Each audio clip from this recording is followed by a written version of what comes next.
Here I have a 2015 Mazda CX-5, and to reset that scheduled maintenance light, if you have this set up where it doesn't have the little knob in the middle, you're going to be using this up and down button and this info button.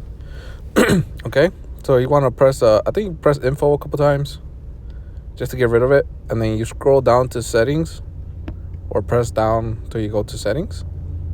Then you press info right there, and then you go down to maintenance. Right there, you press info. Info is basically okay. So when you go to maintenance, it takes you here, and you're gonna go to scheduled, and there's two options: set time and set distance. If you go up to set time or set distance, at the bottom it says remaining 0, and basically what you have to do is you click on each one of them and reset them. So you click on one, click on info again, and then it resets them.